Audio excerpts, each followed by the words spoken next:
So ಇವತ್ತಿನ ಸಂದೇಶದ ಶೀರ್ಷಿಕೆ ಏನು? Grow in the love for god.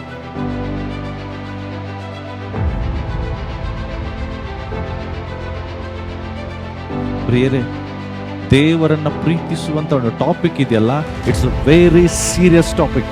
ಬಹಳ ಗಂಭೀರವಾದ ವಿಷಯ ದೇವರನ್ನ ಪ್ರೀತಿಸುವುದು.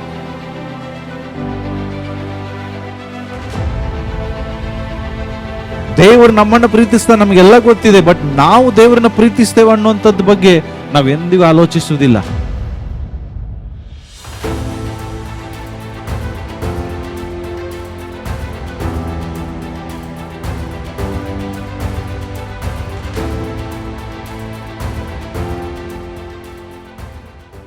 ಸೊ ಇವತ್ತಿನ ಸಂದೇಶದ ಶೀರ್ಷಿಕೆ ಏನು? Grow in the love for God. ದೇವರಿಗಾಗಿ ಇರುವಂತ ಪ್ರೀತಿಯಲ್ಲಿ ನಾವೇನ್ ಮಾಡ್ಬೇಕಂತೆ? ಬೆಳಿಬೇಕು. ಅನೇಕ ಸಾರಿ ನೋಡ್ರಿ,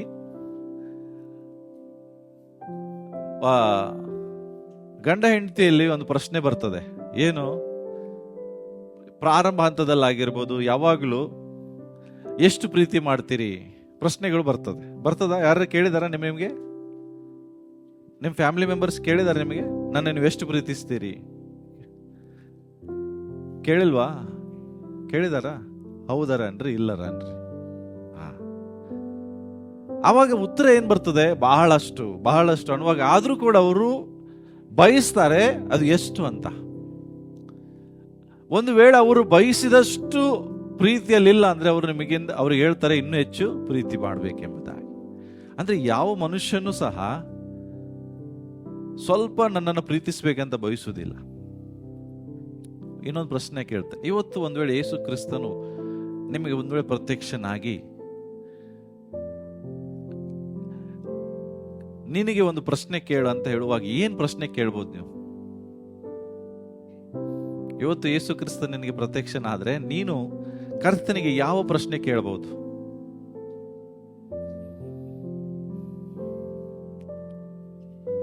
ದೇವರೇ, ನನ್ನನ್ನ ಯಾವಾಗ ಆಶೀರ್ವದಿಸ್ತಿ?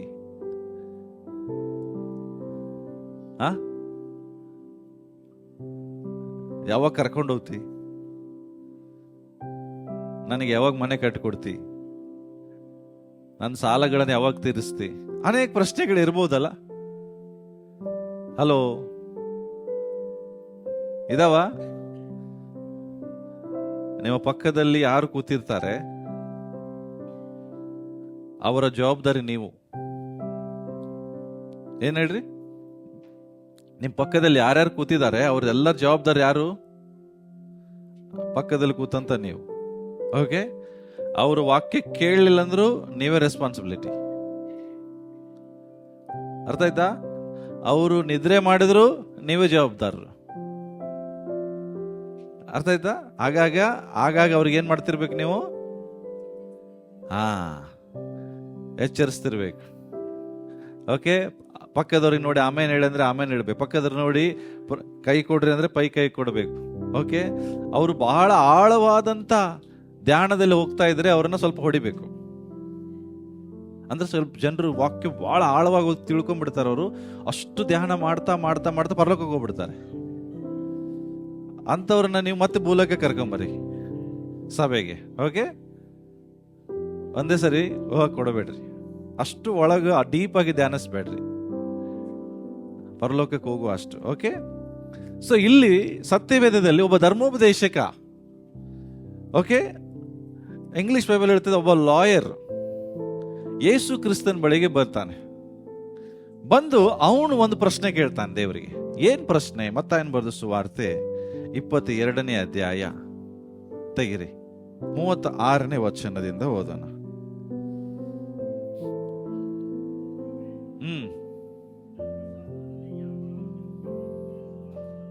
ನೋಡ್ರಿ, ಏನ್ ಪ್ರಶ್ನೆ ಕೇಳಿದ್ರಿ?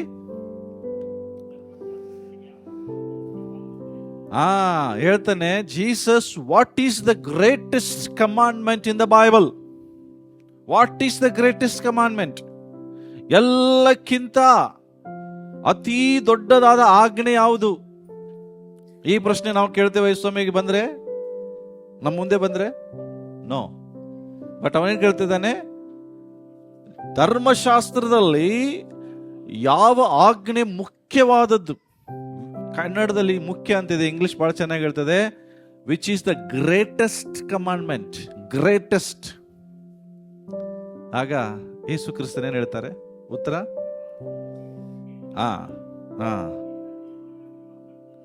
ಓಕೆ,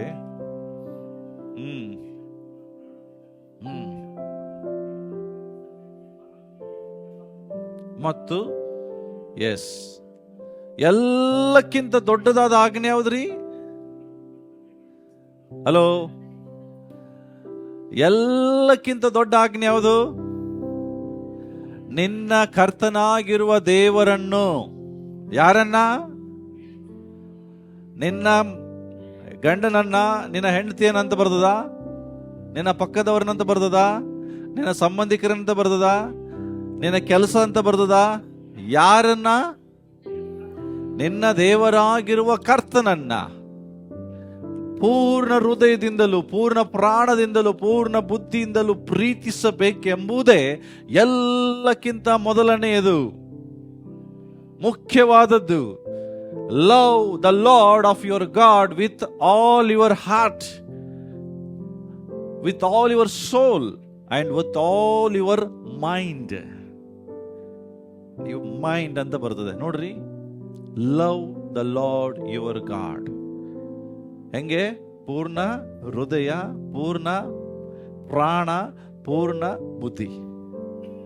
ಇದಕ್ಕೆ ಹೇಳ್ತೇವೆ ಕಂಪ್ಲೀಟ್ ಲವ್, 100% ಲವ್. ಎಷ್ಟು ಪರ್ಸೆಂಟ್ ಲವ್? ನಿಮ್ಮ ಹೆಂಡತಿ ನಿಮಗೆ ಅಥವಾ ನಿಮ್ಮ ಗಂಡ ಬಂದು ನಾನು ನಿನಗೆ 90% ಅಷ್ಟೇ ಪ್ರೀತಿ ಮಾಡ್ತೀನಾ, 10% ಇನ್ನೊಬ್ಬರು ಬೇರೆ ಹುಡುಗಿನ ಮಾಡ್ತೀನಿ ಅಂದ್ರೆ ಏನು ಮಾಡ್ತೀರಿ? ಅಥವಾ ನಿಮ್ಮ ಗಂಡ ಬಂದು, ಅಥವಾ ಅದೇ ನಿಮ್ಮ ಹೆಂಡತಿ ಬಂದು ನಿಮಗೆ ಹೇಳಿದ್ರಿ, ರೀ ನಾನು ನಿಮಗೆ 90% ಲವ್ ಮಾಡ್ತೀನಿ, 10% ಇನ್ನೊಬ್ಬಂಗೆ ಲವ್ ಮಾಡ್ತೀನಿ ಅಂದ್ರೆ ಏನು ಮಾಡ್ತೀರಿ? ಏನು ಮಾಡ್ತೀರಿ ಹೇಳ್ರಿ? ಡಿವೋರ್ಸ್ ಸಾಕ? ಡಿವೋರ್ಸಿಗೆ ಹೋದ್ರೆ ಒಂದೇ ಸಾರಿ 90% ನಿಮಗೆ ಮಾಡ್ತಾರ್ರಿ, ಬರೀ 10% ಇನ್ನೊಬ್ರಿಗೆ ಮಾಡ್ತಾರೆ ಬಿಡ್ರಲ್ಲ. ಏನಾಗ್ತದೆ? 90% ನಿಮಗೆ ಮಾಡ್ತಿಲ್ವಾ? 10% ಬಿಟ್ಕೊಡ್ರಿ ಪಾಪ ಬೇರೆಯವ್ರಿಗೆ. ಏನಾಗ್ತದೆ? ಏನಾದಮ್ಮ? 90% ನಿಮಗೆ ಮಾಡ್ತಲ್ರಿ, 90% ನಿಮಗೆ ಕೊಡ್ತೀರಿ, 10% ಇನ್ನೊಬ್ರಿಗೆ ಕೊಡ್ಲಿ ಬಿಡ್ರಿ. ಓಕೆನಾ? ನಡೀತದ? ನಿಮಗೆ ನಡೀತದ? ಯಾರಿಗಾರ ಮಾತಾಡ್ರಿ. ಯಾರಿಗೂ ನಡೆಯುವುದಿಲ್ಲ, ಆದ್ರೆ ದೇವರಿಗೆಲ್ಲ ನಡೀತದೆ. ಹೌದಾ? 90% 10% ಸಹಿಸ್ಕೊಳಕ್ಕಾಗಲ್ಲ ನಿಮಗೆ. ಆದ್ರೆ ದೇವ್ರ ವಿಷಯ ಬರುವಾಗ ದೇವ್ರು ಇದನ್ನೇ ಹೇಳ್ತಾರೆ, ಏನು? ದ ಗ್ರೇಟೆಸ್ಟ್ ಕಮಾಂಡ್ಮೆಂಟ್ ಏನು? 100% ನೀ ನನ್ನನ್ನೇ ಲವ್ ಮಾಡಬೇಕು, 100% ನೀ ನನ್ನನ್ನೇ ಪ್ರೀತಿಸ್ಬೇಕು. ಹೇಳ್ರಿ, 100% ನಾವು ಕರ್ತನನ್ನ ಪ್ರೀತಿಸ್ತೇವಾ? ಯಾವಾಗ ದೇವರನ್ನ ಪ್ರೀತಿಸುವಂತ ಪ್ರಶ್ನೆ ಬರ್ತದೆ, ಆಗ ನಮ್ಮ ಹತ್ರ ಉತ್ತರ ಇಲ್ಲ. ಯಾಕೆ? ನಮಗೂ ಗೊತ್ತಿದೆ ನಾನು 100ಕ್ಕೆ 100ರಷ್ಟು ದೇವರನ್ನು ಪ್ರೀತಿಸುವುದಿಲ್ಲ. 50% ದೇವರನ್ನ ಪ್ರೀತಿಸಿದ್ರೆ ಇನ್ನು 50% ನಾನು ಲೋಕವನ್ನು ಪ್ರೀತಿಸ್ತೇನೆ. 50% ದೇವರನ್ನ ಹಿಡಿದ್ರೆ ಇನ್ನು 50% ಲೋಕ ಹಿಡಿತೇನೆ. ಅಂದ್ರೆ ಏನು? ಮೊದಲನೇ ಆಜ್ಞೆಯಲ್ಲೇ ನಾವು ಫೇಲ್ ಆಗಿದ್ದೇವೆ. ಎಲ್ಲಕ್ಕಿಂತ ಮುಖ್ಯವಾದ ಆಜ್ಞೆಯಲ್ಲೇ ನಾವು ಫೇಲ್ ಆಗಿದ್ದೇವೆ. ಈ ಆಜ್ಞೆಯಲ್ಲಿ ಫೇಲ್ ಆಗಿ ಮತ್ತೆ ದೇವರಿಂದ ಬಯಸ್ತೇವೆ, ದೇವರೇ ನನ್ನ ಆಶೀರ್ವದಿಸು, ನನಗೆ ಇದನ್ನ ಮಾಡು, ಅದನ್ನ ಮಾಡು. 90% ನಿಮ್ಮನ್ನ ನಿಮ್ಮ ಗಂಡ ಪ್ರೀತಿ ಮಾಡ್ತಾನೆ ಅಂತ ಹೇಳಿದ್ರೆ ನೀವು 100% ಲವ್ ಮಾಡೋಲ್ಲ ಅವ್ರನ್ನ. 90% ನಿಮ್ಮ ಹೆಂಡತಿ ನಿಮ್ಮನ್ನೇ ಪ್ರೀತಿಸ್ತಾಳ ಅಂತ ಹೇಳಿದ್ರು ಸಹ ಹೆಂಡತಿಗೆ 100% ನೀವೇನ್ ಬೇಕೆಲ್ಲ ಕೊಡಿಸ್ತೀರಾ? ಯಾರು ಕೊಡಿಸೋದಿಲ್ಲ ಅಲ್ಲ. 10% ಅವಳು ಇನ್ನೊಬ್ಬನ ಲವ್ ಮಾಡ್ತಾಳೆ ಅಂತ ನಿಮ್ಗೆ ಗೊತ್ತಾದ ಮೇಲೆ ಸತ್ಯ, ನೀವೆಲ್ಲವನ್ನು ಕೊಡ್ಸಕ್ ಹೋಗ್ತೀರ ಅವ್ರಿಗೆ? ನೋ. ಮತ್ತೆ ದೇವರಿಂದ ನಾವು ಹೆಂಗೆ ಬಯಸ್ತೇವೆ? 100% ದೇವರನ್ನ ಪ್ರೀತಿಸದೆ ದೇವರಿಂದ ಯಾಕೆ ಬಯಸುವುದಿಲ್ಲ? ದೇವರೇ ನಂಗೆ ಅದು ಕೊಡು, ಇದು ಕೊಡು ಅಂತ. ಮನುಷ್ಯರಾದ ನಾವೇ ಕೊಡುದಿಲ್ಲ, ಮತ್ತೆ ದೇವ್ರ ಹೆಂಗ್ ಕೊಡ್ತಾನ್ರಿ? ದೇವರ ವಾಕ್ಯದ ಹೇಳ್ತದೆ, ದ ಗ್ರೇಟೆಸ್ಟ್ ಅಂದ್ರೆ ಎಲ್ಲಕ್ಕಿಂತ ಇಂಪಾರ್ಟೆಂಟ್, ಎಲ್ಲಕ್ಕಿಂತ ಫಸ್ಟ್ ದೇವರು ಬಯಸುವುದೇನು ಗೊತ್ತಾ? ಇದನ್ನೇ, 100% ನೀ ನನ್ನನ್ನೇ ಪ್ರೀತಿಸಬೇಕು. 100ಕ್ಕಂತ 100, ನಾಟ್ ಇವನ್ 99. ಯಾರು ದೇವರನ್ನ 100ಕ್ಕೆ 100 ಪ್ರೀತಿಸ್ತಾರೋ ಅವರು 2ನೇ ಆಜ್ಞೆನ ಆಟೋಮೆಟಿಕ್ ಮಾಡ್ತಾರೆ. ನೆಕ್ಸ್ಟ್ 40ನೇ ವಚನದಲ್ಲಿದೆ, 2ನೇದು ನಿನ್ನ ನೆರೆಹೊರೆಯವರನ್ನ ನಿನ್ನಂತೆ ಪ್ರೀತಿಸು. ಬಟ್ ನಾವು ಫಸ್ಟ್ರಲ್ಲೇ ಮಿಸ್ ಆದರೆ ಸೆಕೆಂಡ್ ಆಟೋಮೆಟಿಕ್ ಬರಲ್ರಿ. ಯಾರು ಮೊದಲನೇದಾಗಿ ದೇವರನ್ನ 100ಕ್ಕೆ 100ರಷ್ಟು ಪ್ರೀತಿಸ್ತಾರೋ ಅವ್ರು ಆಟೋಮೆಟಿಕ್ ಆಗಿ ತನ್ನ ನೆರೆಯವರನ್ನ ತನ್ನಂತೆ ಪ್ರೀತಿಸ್ತಾರೆ. ನಮ್ಮಲ್ಲಿ ದ್ವೇಷ ಇನ್ನೂ ಯಾಕಿದೆ ಅಂದರೆ ನಾವು ದೇವರನ್ನು ಪ್ರೀತಿಸ್ತಾ ಇಲ್ಲ. ದೇವರನ್ನ ಪ್ರೀತಿಸೋನು ದೇವರನ್ನ ಬಲ್ಲವನಾಗಿದ್ದಾನೆ. ದೇವರನ್ನ ಬಲ್ಲವನು ತನ್ನ ನೆರೆಯವರನ್ನ ಎಂದಿಗೂ ದ್ವೇಷಿಸುವುದಿಲ್ಲ. ಯಾಕೆಂದ್ರೆ ದೇವರು ಯಾರನ್ನು ದ್ವೇಷಿಸ್ತಿಲ್ಲ. ದೇವರು ಯಾರ ಮೇಲೂ ಕಹಿತನ ಇಟ್ಕೊಂಡಿಲ್ಲ. ದೇವರು ಯಾರನ್ನೂ ಸಹ ಬೇಡ ಅಂತ ಹೇಳುವುದಿಲ್ಲ. ಆದರೆ ಮನುಷ್ಯರಾದ ನಾವು ದೇವರನ್ನ 100% ಪ್ರೀತಿ ಮಾಡದೇ ಇರುವ ಕಾರಣ ಜನರನ್ನು ಸಹ ನಮ್ಮಿಂದ ಪ್ರೀತಿ ಮಾಡಲಿಕ್ಕೆ ಆಗ್ತಿಲ್ಲ. ಪ್ರಿಯರೇ, ದೇವರನ್ನ ಪ್ರೀತಿಸುವಂತ ಒಂದು ಟಾಪಿಕ್ ಇದೆಯಲ್ಲ, it's a very serious topic. ಬಹಳ ಗಂಭೀರವಾದ ವಿಷಯ ದೇವರನ್ನ ಪ್ರೀತಿಸುವುದು. ದೇವರು ನಮ್ಮನ್ನ ಪ್ರೀತಿಸ್ತಾ ನಮಗೆಲ್ಲ ಗೊತ್ತಿದೆ, ಬಟ್ ನಾವು ದೇವರನ್ನ ಪ್ರೀತಿಸ್ತೇವೆ ಅನ್ನುವಂಥದ್ದು ಬಗ್ಗೆ ನಾವು ಎಂದಿಗೂ ಆಲೋಚಿಸುವುದಿಲ್ಲ. ಬಹಳ ಜನ ಏನ್ ತಿಳ್ಕೊಂಡ್ರು ಗೊತ್ತಾ? ಚರ್ಚಿಗೆ ಬಂದ್ರೆ ನಾನು ದೇವರನ್ನ ಪ್ರೀತಿಸ್ದಂಗೆ. No, it is your responsibility. ಸಭೆಗೆ ಬರುವುದು ನಿನ್ನ ಜವಾಬ್ದಾರಿ. ಅದಕ್ಕೆ ನೀನು ಸಭೆಗೆ ಬರ್ತೀಯ. ಸಭೆಗೆ ನೀನು ಬರ್ತಾ ಇದೆಯಾ ಅಂದ್ರೆ ನೀನು ದೇವರನ್ನ ಪ್ರೀತಿಸ್ತಾ ಇದೆಯಾ ಅಂತ ಅಲ್ಲ. It's your responsibility. ಕಾಣಿಕೆ ಕೊಡ್ತಾ ಇರೋದು ದೇವರನ್ನ ಪ್ರೀತಿಸಿ ಅಲ್ಲ, ನನ್ನನ್ನು ದೇವರ ಆಶೀರ್ವಾದ ಮಾಡ್ಬೇಕಂತ ಕೊಡ್ತಾ ಇದ್ದೇವೆ. ಕೊಡುವನಿಗೆ ಇನ್ನೂ ಕೊಡಲ್ಪಡ್ತದಂತ ವಾಕ್ಯ ಗೊತ್ತಿದೆ, ಅದಕ್ಕೆ ಕೊಡ್ತೇವೆ. ಕರ್ತನನ್ನ ಪ್ರೀತಿಸೋದು ಸಭೆಗೆ ಬರೋ ಮಾತಲ್ಲ. ಕರ್ತನನ್ನ ಪ್ರೀತಿಸು ಅಂದ್ರೆ ಕಾಣಿಕೆ ಹಾಕೋದಲ್ರಿ. ಮುಂದೆ ನಿಮ್ಗೆ ಅರ್ಥ ಆಗ್ತದೆ ಕರ್ತನ ಪ್ರೀತಿಸು ಅಂದ್ರೆ ಏನು. ಬಹಳ ಒಂದು ಡೇಂಜರಸ್ ವರ್ಸ್ ಇದೆ ಬೈಬಲಲ್ಲಿ. ಬಹಳಷ್ಟು ಒಂದು ಅಪಾಯಕರವಾದಂಥ ಒಂದು ವಾಕ್ಯ ಇದೆ ಬೈಬಲಲ್ಲಿ. ಅಪಾಯಕರವಾದದಂತ ಎಂದಿಗೂ ಕೇಳಿಲ್ಲ ನಾವು, ಬಟ್ ಇದೆ. ಅದು ಹಳೆ ಒಡಂಬಡಿಕೆದಲ್ಲ, ಹೊಸ ಒಡಂಬಡಿಕೆದು.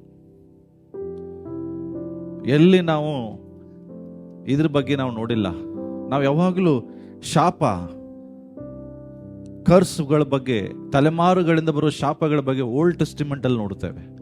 ಬಟ್ ನ್ಯೂ ಟೆಸ್ಟಿಮೆಂಟ್ ಅಲ್ಲಿ ಶಾಪ ಇದೆ. ಒಂದು ಫಸ್ಟ್ ಕೊರಿಂಥಿಯನ್ ತೆಗಿರಿ, ಚಾಪ್ಟರ್ 16, ಮೊದಲನೇ ಕೊರಿಂಥದವರಿಗೆ ಬರೆದ ಪತ್ರಿಕೆ 16ನೇ ಅಧ್ಯಾಯ 22ನೇ ವಚನ ಓದ್ರಿ.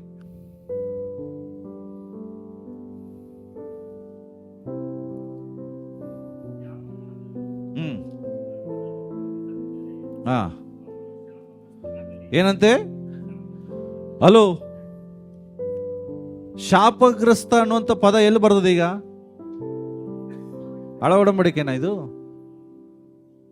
ಯಾರು ಶಾಪಗ್ರಸ್ತ? ನಾವು. ಹಲೋ, ಒಂದು ವೇಳೆ ನೀವು ದೇವರನ್ನ 100% ಪ್ರೀತಿ ಮಾಡಲಿಲ್ಲ ಅಂದ್ರೆ ಬೈಬಲ್ ಹೇಳ್ತದೆ ನೀವೇ ಶಾಪಗ್ರಸ್ತರು. ದೇವರ ಶಾಪ ನಿಮ್ಮ ಮೇಲೆ ಬಂದ್ರೆ ಆಶೀರ್ವಾದ ಹೆಂಗ್ ಬರ್ತದೆ? ಬಟ್ ಆಶೀರ್ವಾದಕ್ಕಾಗಿ ಆಳ್ತೇವೆ, ಪ್ರಾರ್ಥಿಸ್ತೇವೆ, ದೇವರೇ ಆಶೀರ್ವಾದ. ನಾ ಹೇಳ್ತೇನೆ, ಆಶೀರ್ವಾದಕ್ಕೆ ಪ್ರಾರ್ಥನೆ ಮಾಡೋ ಅವಶ್ಯಕತೆ ಇಲ್ಲ. ದೇವರನ್ನ ಪ್ರೀತಿಸ್ಲಿಕ್ಕೆ ಪ್ರಾರಂಭಿಸು, ಆಶೀರ್ವಾದ ನಿನ್ನಿಂದ ಬರ್ತದೆ. ದೇವರನ್ನ ಪ್ರೀತಿಸ್ರಿ. ದೇವರನ್ನ ಪ್ರೀತಿಸುವುದು ಮಾತಲ್ಲಿಲ್ಲ.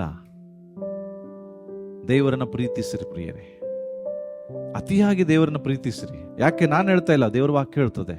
ದೇವರು ಬಯಸ್ತಾನೆ ನೀವು ನನ್ನನ್ನು ಪ್ರೀತಿಸಬೇಕು. ಇವತ್ತು ನಿಜವಾಗಿ ದೇವರ ಸಮ್ಮುಖಕ್ಕೆ ನಾವು ಬರ್ತೇವೆ, ಆದ್ರೆ ದೇವರನ್ನ ಪ್ರೀತಿಸ್ತೇವ? ಶಾಪಗ್ರಸ್ತ ಅಂದ್ರೆ ಏನ್ರಿ? ನೋ ಬ್ಲೆಸ್ಸಿಂಗ್ಸ್, ಆಶೀರ್ವಾದ ಇಲ್ಲದೆ ಇರುವ ಜೀವಿತ ಶಾಪ. ಇವತ್ತು ದೇವರನ್ನ ಪ್ರೀತಿಸದೆ ಇರುವಾಗ ನನಗಿರುವಂಥದ್ದೆಲ್ಲ ಕಳ್ಕೊಳ್ಳುವಂತ ಒಂದು ಸನ್ನಿವೇಶ ಬರ್ತದೆ. ನಿಮಗೆ ದೇವರ ಮೇಲೆ ಪ್ರೀತಿ ಕಡಿಮೆ ಆಗಬಾರ್ದು. ಕರ್ತನಾದ ಯೇಸು ಕ್ರಿಸ್ತನು ಪ್ರಕಟಣೆ ಪುಸ್ತಕದಲ್ಲಿ ಸಭೆಗಳಿಗೆ ಬರೆಯುವಾಗ ಅಲ್ಲಿ ಸಭೆಗೆ ಹೇಳ್ತಾನೆ, ನಿನ್ನ ಮೊದಲಿದ್ದ ಪ್ರೀತಿ ಹೋಗಿದೆ, ಕಳ್ಕೊಂಡಿದೀಯಾ. ಅರ್ಥ ಏನು? ಯಾರಿಗ ಮೇಲೆ ಪ್ರೀತಿ? ದೇವರ ಮೇಲೆ. ನಾವು ದೇವರನ್ನ ಪ್ರೀತಿಸ್ಬೇಕು, ಇಲ್ಲಾಂದ್ರೆ ಶಾಪಗ್ರಸ್ತರು. ಮತ್ತ ಏನ್ ಬರೋದು? ಸುವಾರ್ತೆ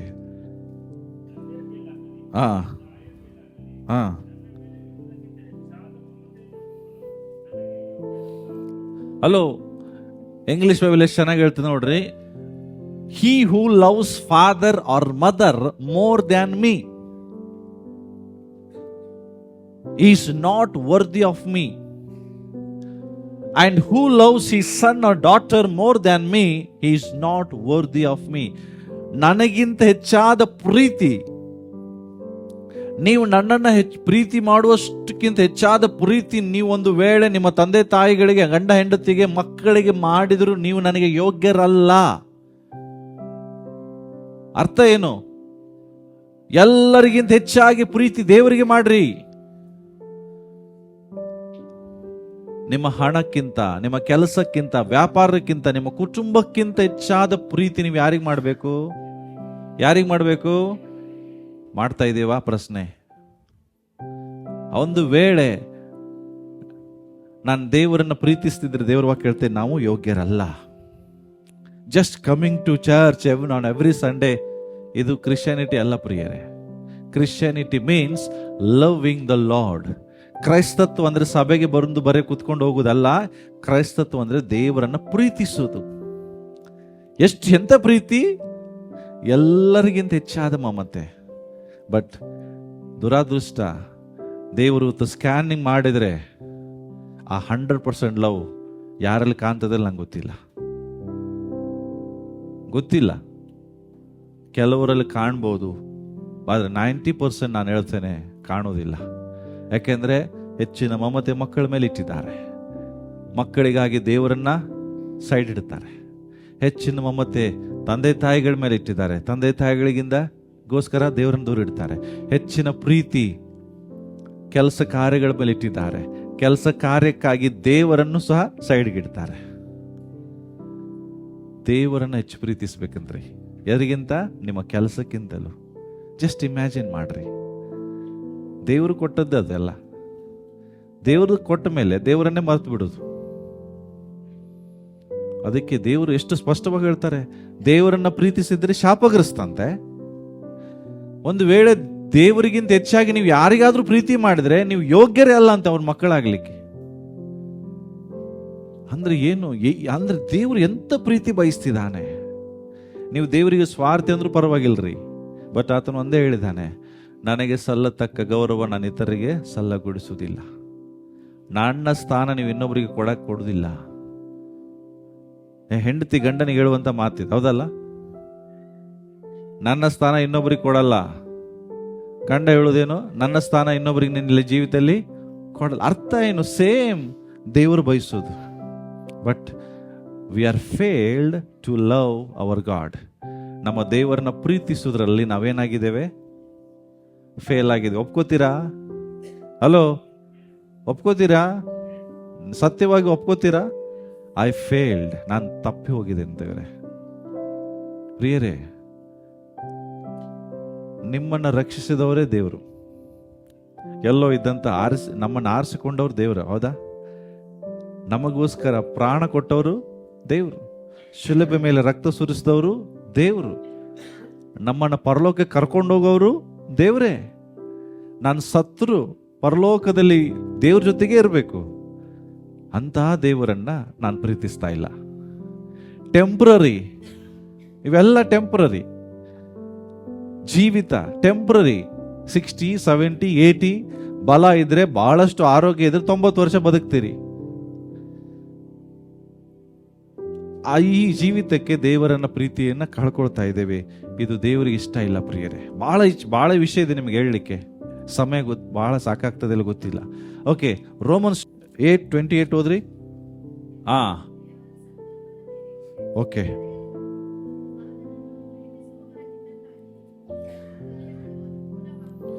ಏಟ್ 28 ಹೇಳ್ತದೆ, ಇದಲ್ಲದೆ ದೇವರ ಸಂಕಲ್ಪದ ಮೇರೆಗೆ ಕರೆಯಲ್ಪಟ್ಟು ಯಾರನ್ನ ಪ್ರೀತಿಸುವರ ಹಿತಕ್ಕಾಗಿ, ಯಾರನ್ನ ಪ್ರೀತಿಸುವ ಹಿತಕ್ಕಾಗಿರಿ?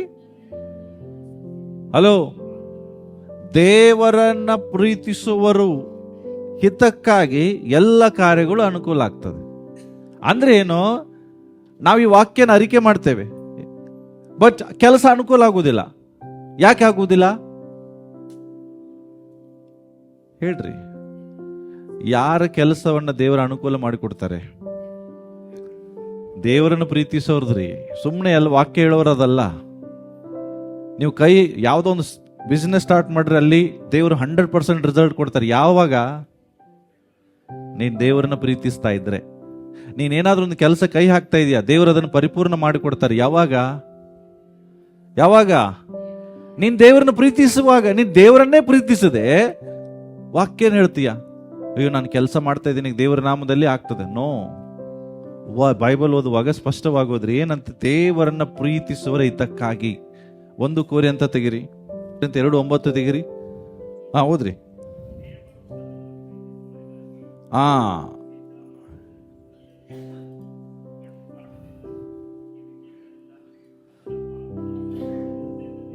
ಹಲೋ, ಈ ವಾಕ್ಯನ ವಾರಿಕೆ ಮಾಡ್ತೇವೆ. ಏನಂತ? ದೇವರನ್ನ ಪ್ರೀತಿಸುವವರಿಗಾಗಿ ದೇವರು ಸಿದ್ಧ ಮಾಡಿಟ್ಟಿರುವುದಂತ. ದೇವರು ನನಗೆಲ್ಲ ಸಿದ್ಧ ಮಾಡಿಟ್ಟಿದ. ನಿಮಗೆಲ್ಲ ದೇವರು ಯಾರಿಗೆ ಸಿದ್ಧ ಮಾಡಿಟ್ಟಿದ್ದಾನೆ? ಎಲ್ಲ ಜೋರಾಗಿ ಹೇಳ್ರಿ. ಯಾರಿಗೆ? ದೇವರನ್ನ ಯಾರು ಪ್ರೀತಿಸ್ತಾರೆ. ಎಂತ ಪ್ರೀತಿ? ಅಗಾಪೆ ಪ್ರೀತಿ. ಹೇಳ್ರಿ, ಗೊತ್ತಾ ನಿಮ್ಗೆ ಅಗಾಪೆ ಪ್ರೀತಿ ಅಂದ್ರೆ ಏನು? ವಾಟ್ ಇಸ್ ಅಗಾಪೆ ಪ್ರೀತಿ? ಅನ್ಕಂಡೀಷನಲ್ ಲವ್ ಅಂತಾರೆ ಅದಕ್ಕೆ. ಏನ್ ಹೇಳ್ರಿ? ಅಂದ್ರೇನು? ದೇವರೇ ನೀ ನನ್ನ ಆಶೀರ್ವಾದ ಮಾಡದಿದ್ರು ನಾನು ನಿನ್ನನ್ನು ಪ್ರೀತಿಸ್ತೇನೆ. ಯಾರು ಮಾಡ್ತಾರ? ಅನ್ಕಂಡೀಷನಲ್. ದೇವರು ಆಶೀರ್ವಾದ ಮಾಡದಿದ್ರು ನಾನು ದೇವ್ರನ್ನ ಪ್ರೀತಿಸ್ತೇನೆ. ದೇವರೇ ಈ ಭೂಮಿಯಲ್ಲಿ ಬದುಕುವಷ್ಟು ದಿವಸ ಬಡವನಾಗಿ ಏನು ಇಲ್ದವನಾಗಿ ಬದುಕಿದ್ರು ನಾನು ನಿನ್ನನ್ನು ಪ್ರೀತಿಸ್ತೇನೆ, ಪರಲೋಕಕ್ಕೆ ಹೋಗ್ತೇನೆ. ಮಾಡ್ತಾರೆ ಯಾರು? Unconditional no. ದೇವ್ರು ಹೇಳ್ತಾ ಇರೋದು, ಯಾರು ನನಗೆ ಅಗಾಪೆ ಪ್ರೀತಿ ಮಾಡ್ತಾರೋ ಅವರಿಗಾಗಿ ಎಲ್ಲವನ್ನ ಸಿದ್ಧ ಮಾಡಿಟ್ಟಿದ್ದೇನೆ. ಎಲ್ಲಿ? ಇದೇ ಭೂಲೋಕದಲ್ಲಿ. ಯಾರು ನನಗೆ ಅಗಾಪೆ ಪ್ರೀತಿ ಮಾಡ್ತಾರೋ ಅವ್ರ ಕೈ ಹಾಕುವ ಕೆಲಸವನ್ನ ಅನುಕೂಲ ಮಾಡ್ತಾನೆ. ಸುಮ್ಮನೆ ಎಲ್ಲರ ಕೆಲಸ ಅನುಕೂಲ ಆಗಲ್ಲ. ಸುಮ್ಮನೆ ಎಲ್ಲರನ್ನ ದೇವರ ಆಶೀರ್ವಾದ ಮಾಡಲ್ಲ. ಯಾರನ್ನ ಆಶೀರ್ವದಿಸ್ತಾನೆ? ಆತನನ್ನ ಪ್ರೀತಿಸೋರಿಗೆ, ಅಗಾಪೆ ಪ್ರೀತಿಯಿಂದ ಆತನನ್ನು ಪ್ರೀತಿಸೋರಿಗೆ ದೇವರು ಈ ಲೋಕದಲ್ಲಿ ಆಶೀರ್ವದಿಸ್ತಾನೆ. ಅವರಿಗಾಗಿ ದೇವರು ಕಾರ್ಯಗಳನ್ನು ಮಾಡ್ತಾನೆ. ಅವರ ಜೀವಿತದಲ್ಲಿ ಅವರ ನೆನೆಸದೇ ಇರುವ ಸಂಗತಿಗಳನ್ನು ದೇವರು ಮಾಡ್ತಾರೆ. ಯಾರಿಗೆ? ದೇವರನ್ನ ಪ್ರೀತಿಸೋರು. ಸುಮ್ಮನೆ ಅಲ್ಲ, ವಾಕ್ಯವನ್ನು ಹೇಳೋರಿಗೆಲ್ಲ. ಅಗಾಪೆ ಪ್ರೀತಿ. ಬಹಳಷ್ಟು ಪ್ರೀತಿ ಇದೆ, ಆದ್ರೆ ದೇವರು ಬಯಸೋದು ಯಾವ ಪ್ರೀತಿ? ಅಗಾಪೆ ಪ್ರೀತಿ. ಕಂಡೀಷನಲ್ ಲವ್ ಸಹ ಇದೆ ರೀ. Natural love. ನೀ ನನ್ನ ಪ್ರೀತಿಸಿದ್ರೆ ನಾನು ನಿನ್ನನ್ನು ಪ್ರೀತಿಸ್ತೇನೆ, ನೀ ನನಗೆ ಇದನ್ನು ಮಾಡಿದ್ರೆ ಅದನ್ನು ಮಾಡ್ತೇನೆ. ಈ ಪ್ರೀತಿ ಬಗ್ಗೆ ಮಾತಾಡಲ್ಲ ದೇವರು. ಯಾಕಂದ್ರೆ ನನ್ನನ್ನು ದೇವರು ಪ್ರೀತಿಸಿದ್ದೆ ಅದೇ ಅಗಾಪೆ ಪ್ರೀತಿಯಿಂದ. ಯಾಕೆಂದ್ರೆ ನನ್ನಿಂದ ದೇವರು ಏನು ಬಯಸಿಲ್ಲ, ನಾನು ದೇವ್ರಿಗೆ ಏನು ಕೊಡಕ್ ಆಗುದೂ ಇಲ್ಲ. ಆದ್ರೂ ದೇವರು ನಮ್ಮನ್ನು ಪ್ರೀತಿಸಿದ್ದಾರೆ. ಅದೇ ಪ್ರೀತಿ ದೇವರು ನಮ್ಮಿಂದ ಬಯಸ್ತಾ ಇದ್ದಾರೆ.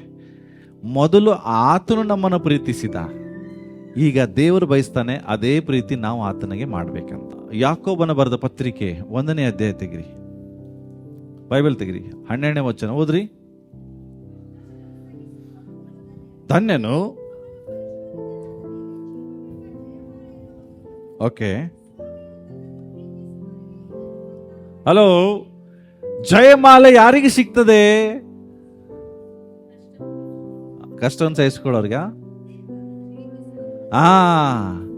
ತನ್ನನ್ನ ಪ್ರೀತಿಸುವರಿಗೆ ದೇವರು ಒಂದು ವಾಗ್ದಾನ ಮಾಡಿದ್ದಾನೆ, ನಿಮಗೆ ಜಯಮಾಲೆ ಸಿಗ್ತದೆ.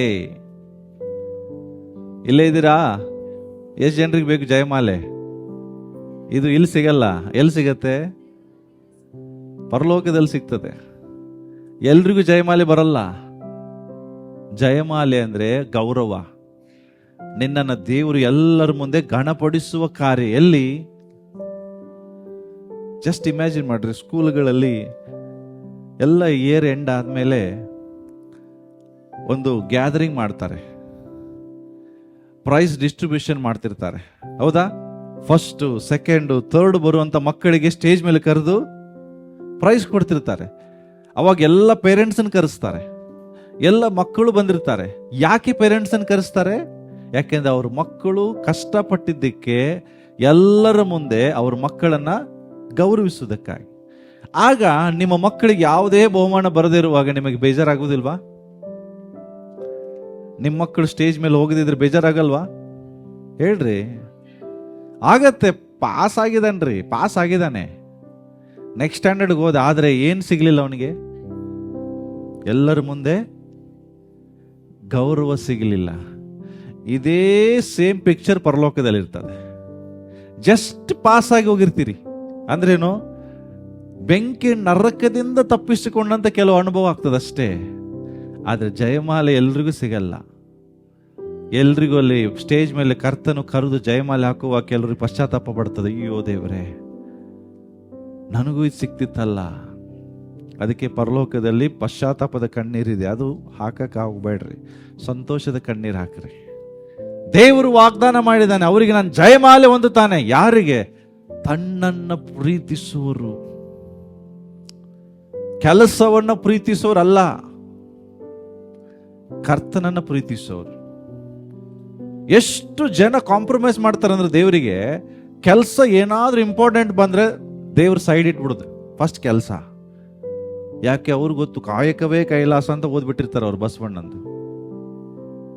ನಿನ್ನ ಕೆಲಸವನ್ನು ನಿನ್ನ ಪ್ರೀತಿ ಮಾಡಿದ್ರೆ ಕೆಲಸ ಪರಲೋಕ ಸಿಗಲ್ಲ. ದೇವರನ್ನ ಪ್ರೀತಿಸಿದ್ರೆ ಪರಲೋಕ ಸಿಗ್ತದೆ. ಬಹಳ ಜನ ಬಹಳ ಇಂಪಾರ್ಟೆಂಟ್ ವರ್ಕ್ ಬಂತ ದೇವ್ರ ಸೈಡು. ದೇವ್ರು ಹೇಳ್ತಾರೆ, ನಿನ್ನ ಕೆಲಸಕ್ಕಿಂತ ನನ್ನನ್ನು ಯಾರು ಹೆಚ್ಚು ಪ್ರೀತಿಸ್ತೀರಿ ಅವರು ನನಗೆ ಯೋಗ್ಯ. That is greatest commandment. ಪೂರ್ಣ ಮನಸ್ಸಿನಿಂದ, ಪೂರ್ಣ ಬುದ್ಧಿಯಿಂದ, ಪೂರ್ಣ ಪ್ರಾಣದಿಂದ ದೇವರನ್ನೊಬ್ಬನೇ ಪ್ರೀತಿಸೋದು. ಸೈತಾನ ಗೊತ್ತು ನಿಮ್ಮ ವೀಕ್ನೆಸ್. ಅವನೇನ್ ಮಾಡ್ತಾನೆ? Just biscuit ಹಾಕ್ಬಿಡ್ತಾನೆ. ಬಿಸ್ಕಿಟಿನ ಆಸೆಗೆ ದೇವರ ಪ್ರೀತಿಯನ್ನು ಕಳ್ಕೊಳ್ತೇವೆ. ಯಾಕೆಂದ್ರೆ ಸೈತಾನಿಗೆ ಗೊತ್ತು ನಮ್ಮ ಸಿಚುವೇಶನ್, ನಮ್ಮ ಬಲಹೀನತೆಗಳು, ನಮ್ಮ ವೀಕ್ನೆಸ್ ಎಲ್ಲ ಅವನಿಗೆ ಗೊತ್ತು. ಅದನ್ನು ನೋಡಿಕೊಂಡೇ ಬರ್ತಾನೆ ಅವನು. ಯಾಕೆ? ನಿಮ್ಮನ್ನ ಡಿಸ್ಟರ್ಬ್ ಮಾಡಲಿಕ್ಕೆ.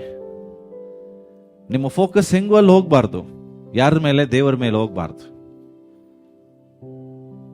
ಇವತ್ತು ನಿಮಗೆ ಯಾವ್ದು ಇಂಪಾರ್ಟೆಂಟ್ ಆಗಿದೆ ನಿಮ್ಮ ನೀವು ಪರೀಕ್ಷೆ ಮಾಡ್ಕೊಳ್ರಿ. ನಿಮಗೆ ದೇವ್ರು ಇಂಪಾರ್ಟೆಂಟ್ ಆದ್ರೆ ಇವೆಲ್ಲ ಆಶೀರ್ವಾದ ಸಿಗ್ತದೆ. ಏನು? ರೋಮನ್ಸ್ 8:28 ಓದಿದ್ರಿ, ಫಸ್ಟ್ ಕೊರಿಂಥಿಯನ್ ಚಾಪ್ಟರ್ ಓದಿದ್ರಿ, ಓಕೆ, ಇವನ್ ಜೇಮ್ಸ್ ಓದ್ತಾ ಇದ್ರಿ. ಯಾರಿಗೆ? ದೇವರು ಎಲ್ಲವನ್ನು ಮಾಡ್ತಾರೆ ತನ್ನನ್ನ ಪ್ರೀತಿಸುವರಿಗಾಗಿ. ಓಕೆ, ಇದೇ ಜೇಮ್ಸ್ ಅಲ್ಲಿ 2:5 ಓದ್ರಿ. ಪ್ರಿಯ ಸಹೋದರರೇ, ಓಕೆ,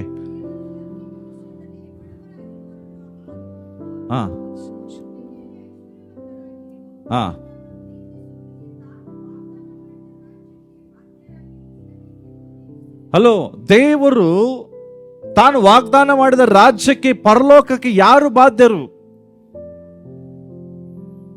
ಪರಲೋಕಕ್ಕೆ ಯಾರು ಹೋಗ್ತಾರೆ ಅಂತ ಬರ್ತದೆ? ಕೆಲಸವನ್ನ ಪ್ರೀತಿಸೋರು. ಹೌದಾ? ಪಾಸ್ಟರ್, ದೇವರು ಕೊಟ್ಟ ಕೆಲಸ ರೀ, ಅದನ್ನು ಪ್ರೀತಿಸಬೇಕು. ಹೌದಾ? ಹಂಗೆ ಬರ್ತದೆ ಇಲ್ಲಿ. ದೇವರು ಕೊಟ್ಟ ಕೆಲಸವನ್ನು ಪ್ರೀತಿಸಬೇಕಾ? ಕೆಲಸ ಕೊಟ್ಟವನನ್ನು ಪ್ರೀತಿಸಬೇಕಾ?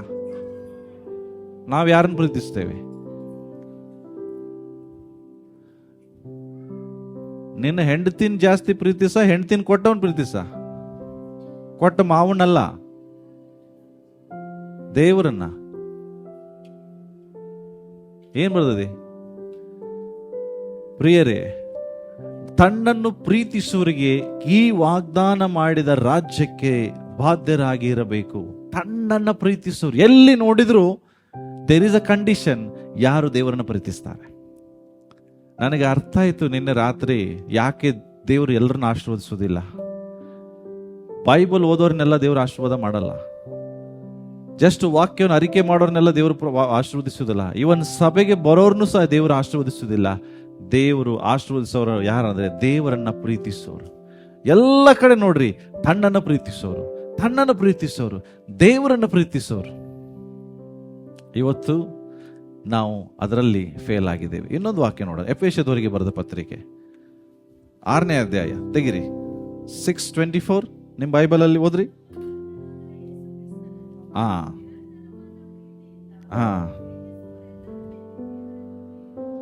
ಯಾರ ಮೇಲೆ ಕೃಪೆ? ದೇವರ ವಾಕ್ಯ ಹೇಳ್ತದೆ, ಕರ್ತನಾದ ಯೇಸು ಕ್ರಿಸ್ತನನ್ನು ನಿರಂತರವಾದ ಪ್ರೀತಿಯಿಂದ. ಸುಮ್ಮನೆ ಪ್ರೀತಿ ಅಲ್ರಿ, ಒಂದು ವಾರ ಮಾಡುವಂಥದ್ದಲ್ಲ, ಒಂದು ತಿಂಗಳು ಮಾಡುವಂತ ಪ್ರೀತಿ ಅಲ್ಲ, ನಿನ್ನ ಸಾಯುವ ತನಕ ನಿರಂತರವಾಗಿ ಯಾರು ಕರ್ತನನ್ನ ಪ್ರೀತಿಸ್ತಾರೋ ಪ್ರೀತಿಸುವವರು ಎಲ್ಲರ ಮೇಲೆ, ಇವನು ಪೌಲನು ಪ್ರಾರ್ಥಿಸ್ತಾನೆ, ಅವರ ಮೇಲೆ ದೇವರ ಕೃಪೆ ಇರಲಿ. ಚರ್ಚಿಗೆ ಬರೋರ ಮೇಲೆ ಅಲ್ಲ, ದೇವರನ್ನ ಪ್ರೀತಿಸೋರ ಮೇಲೆ. ಪ್ರಶ್ನೆ ಹಾಕೊಡ್ರಿ, ನಾನು ಇವತ್ತು ದೇವರನ್ನ ಪ್ರೀತಿಸ್ತಾ ಇದ್ದೇನೋ ಅಥವಾ ದೇವರಿಂದ ದೂರ ಹೋಗ್ತಾ ಇದ್ದೇನೋ? ದೇವರನ್ನ ಹಿಂಬಾಲಿಸುವುದು ಒಂದ್ ಕಡೆ, ಪ್ರೀತಿಸಿ ಹಿಂಬಾಲಿಸುವುದು ಇನ್ನೊಂದು ಕಡೆ. ಗೊತ್ತಾ ನಿಮಗೆ? ದೇವರನ್ನ ಎರಡು ರೀತಿ ಹಿಂಬಾಲಿಸ್ತೇವೆ. ಒಂದು ದೇವರ ಜೊತೆಯಲ್ಲಿ ಹಿಂಬಾಲಿಸುವುದು, ಇನ್ನೊಂದು ದೇವರಿಂದ ದೂರ ಹಿಂಬಾಲಿಸುವುದು. ದೇವರ ಜೊತೆಯಾಗಿ ಹಿಂಬಾಲಿಸೋರು ಯಾರಂದ್ರೆ ಅವನನ್ನು ಪ್ರೀತಿಸೋರು. ದೇವರಿಂದ ದೂರ ಹಿಂಬಾಲಿಸೋರು ಯಾರಂದ್ರೆ ಲೋಕವನ್ನು ಪ್ರೀತಿಸೋರು. ಯಾಕೆ? ಅವರಿಗೆ ಲೋಕನೂ ಬೇಕು, ಈ ಕಡೆ ದೇವರು ಬೇಕು. ಅದಕ್ಕೆ ಬಾಯಲ್ಲಿ ಹೇಳು, ಏನು ಹೆಂಗೋ ಹಿಂಬಾಲಿಸ್ತಾ ಇದ್ದೇನಲ್ಲ, ದೂರಿಂದ ಆಗಲಿ ಹತ್ತಿರದಿಂದ ಆಗಲಿನೋ. ನಾವೆಲ್ಲರೂ ಪೇತ್ರನ ಹಾಗೆ ಮಾತಾಡ್ತೇವೆ, ಆದರೆ ಪರಿಸ್ಥಿತಿಗಳು ಬರುವಾಗ ದೇವರಿಂದ ದೂರ ಹೋಗ್ತೇವೆ. ಪೇತ್ರ ಏನ್ ಮಾತಾಡ್ದ? ಓದೋಣ. ಬರೆದ ಸುವಾರ್ತೆ 14ನೇ ಅಧ್ಯಾಯ 29ನೇ ವಚನ ಓದ್ರಿ.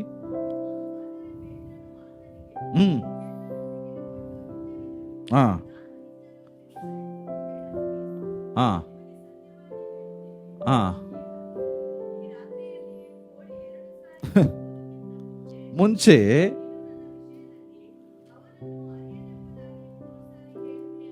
ಹಲೋ, ಪೇತ್ರ ಏನ್ ಹೇಳ್ತಾ ಇದ್ದಾನೆ ಯೇಸುಸ್ವಾಮಿಗೆ? ಇದೇ ಮಾತು ನಾವು ಹೇಳ್ತೇವೆ ದೇವರಿಗೆ ಸಂಡೇ ದಿವಸ ಚರ್ಚ್ ಮುಗಿದು ಲಾಸ್ಟ್ ಪ್ರೇಯರ್ ಮಾಡುವಾಗ ಈ ಮಾತು ಹೇಳ್ತೇವೆ. ಯಾವ ಮಾತು ಹೇಳ್ತೇವೆ? 29ನೇ ವಚನದಲ್ಲಿ ಪೇತ್ರನ ಹೇಳಿದ ಮಾತು ಏನು ಗೊತ್ತಾ? ಸ್ವಾಮಿ, ಯಾರೇ ಹಿಂಜಾರಲಿ, ಯಾರೇ ನಿನ್ನನ್ನು ಬಿಡ್ಲಿ, ನಾನು ನಿನ್ನನ್ನು ಬಿಡುವುದಿಲ್ಲ. ಯಾರು ನಿನ್ನನ್ನು ಪ್ರೀತಿ ಮಾಡದಿದ್ರು ನಾನು ನಿನ್ನನ್ನು ಬಹಳ ಪ್ರೀತಿಸ್ತೇನೆ. ದೇವ್ರೇ, ಈ ಮಾತು ಹೇಳುವಾಗ ದೇವರು ನಮಗೂ ಹೇಳ್ತಾರೆ. ಹೌದಾ? ಪೇತ್ರಗೆ ಕೋಳಿ ಕೂಗುವಷ್ಟರೊಳಗೆ ಹೇಳಿದ್ರು. ಅಂದ್ರೆ ನೆಕ್ಸ್ಟ್ ಡೇ ಕೋಳಿ ಕೂಗದ ಅರ್ಥ ಏನು? ನಾಳೆ ನೀನು ನನ್ನಿಂದ ಪ್ರೀತಿಸುವುದಿಲ್ಲ ಅಂತ ನಾನು ಸಾಬೀತುಪಡಿಸ್ತೇನೆ. ದೇವರು ನಮಗೆ ನಾಳೆ ಹೇಳೋದಿಲ್ಲ, ಮಗನೇ ನಿನ್ನ ಮನೆಗೆ ಹೋದ್ಮೇಲೆ ಗೊತ್ತಾಗ್ತದೆ ನೀ ನನ್ನನ್ನು ಪ್ರೀತಿಸ್ತೀಲ್ಲ ಅಂತ. ಮನೆಗೆ ಹೋಗೋದ್ರ ಒಳಗಡೆನೆ ವಾಕ್ಯ ಎಲ್ಲ ಮರೆತು ಮತ್ತೆ ಲೋಕವನ್ನು ಒಳಗೆ ಕರ್ಕೊಂಡ ಮೇಲೆ ಈ ಮಾತಲ್ಲಿ ಮನೆಗೆ ಹೋದ್ಮೇಲೆ ಇರಲ್ಲ. ಹೌದಾ? ಸಂಡೇ ದಿವಸ ಪ್ರಾರ್ಥನೆ ಲಾಸ್ಟ್ ಪ್ರೇಯರ್ ಮಾಡುವಾಗ ಮಾಡಿದ ಪ್ರಾರ್ಥನೆ ಮನೆಗೆ ಹೋದ್ಮೇಲೆ ಇರ್ತದ? ಹೇಳ್ರಿ.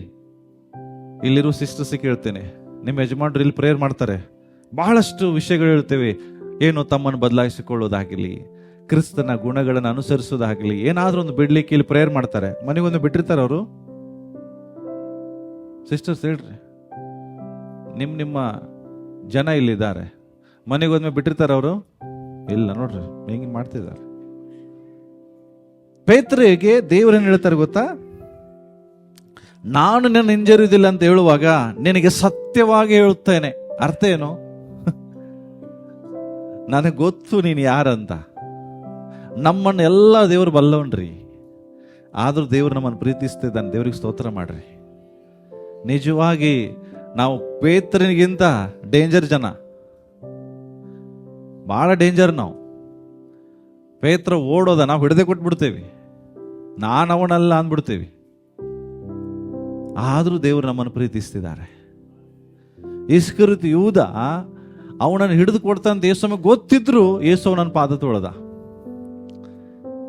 ಗೊತ್ತಿದೆ ಇದೇ ಮನುಷ್ಯನನ್ನು ಹಿಡಿದು ಕೊಡ್ತಾನಂತೇಳಿ, ಆದ್ರೂ ಪಾದ ತೊಳೆದ. ಈ ಯೂದ ನನಗಿಂತ ಹಣವನ್ನೇ ಪ್ರೀತಿ ಮಾಡ್ತಾನಂತ ಯೇಸುವಿಗೆ ಗೊತ್ತಿತ್ತು, ಆದ್ರೂ ಪಾದ ತೊಳೆದ. Same situation. 12 ಜನ ಶಿಷ್ಯರಲ್ಲಿ ಒಬ್ಬ ದೇವರನ್ನ ಅಲ್ಲುಗೊಳೆಯುವಂತವನಿದ್ರೆ ಇನ್ನೊಬ್ಬ ಹಿಡಿದು ಕೊಡುವಂತ ವ್ಯಕ್ತಿನೂ ಇದ್ದ. ಆದ್ರೆ ಸಮಸ್ಯೆ ಇಬ್ಬರಲ್ಲಿರುವ ವ್ಯತ್ಯಾಸ ಏನಂದ್ರೆ, ಒಬ್ಬ ನಿಜವಾದ ಮಾನಸಾಂತರ ಹೊಂದ, ಇನ್ನೊಬ್ಬವ ಮಾನಸಾಂತರ ಹೊಂದಲಿಲ್ಲ. ಅದೇ ಪ್ರಕಾರ ಈ ಸಭೆಯಲ್ಲಿರುವ 100 ಜನರಲ್ಲಿ ಸಹ ದೇವರಿಗೆ ಗೊತ್ತಿದೆ ಯೇಸುವನ್ನು ಹಿಡಿದು ಕೊಡೋರು ಯಾರಿದ್ದೀರಿ, ಯೇಸುವನ್ನ ಅಲ್ಲಗಳೆಯೋರು ಯಾರಿದ್ರಿ. ಅಲ್ಲಗಳಿದಂದ್ರೆ ಏನು ಗೊತ್ತಾ ನಿಮಗೆ? ಏನ್ ಹೇಳ್ರಿ ಅಲ್ಲಗಳಿದಂದ್ರೆ? ಮುಂದೆ ಓದ್ತೀರಿ. ಅಲ್ಲಗಳಿದಂದ್ರೆ ಏನು? ಓಕೆ, ಈಗ ತೆಗಿರಿ. ಯೋಹಾನ್ ಬರೆದ ಸುವಾರ್ತೆ. ಓಕೆ, ಸೊ ಇಲ್ಲಿ ಯೇಸು ಸ್ವಾಮಿ ಏನು ಹೇಳ್ತಾರೆ ಅದೊಂದು ಓದೋಣ. ನಿನಗೆ ಸತ್ಯವಾಗಿ ಹೇಳುತ್ತೇನೆ, ಈ ಹೊತ್ತು ರಾತ್ರಿಯಲ್ಲೇ, ನೋಡ್ರಿ, ಕೋಳಿ 2 ಸಾರಿ ಕೂಗುವುದಕ್ಕಿಂತ ಮುಂಚೆ ನೀನು ನನ್ನ ವಿಷಯದಲ್ಲಿ ನಾನು ಅರಿಯನೆಂಬುದಾಗಿ 3 ಸಾರಿ, ಎಷ್ಟು ಸಾರಿ? 3 ಸಾರಿ ನೀನೇನ್ ಮಾಡ್ತೀಯ, ಅದನ್ನ ಮಾತನ್ನು ಹೇಳ್ತೀಯ ಅಂತ ಹೇಳಿದ ತಕ್ಷಣ ಪೇತ್ರನ ರಿಯಾಕ್ಷನ್ ಏನು?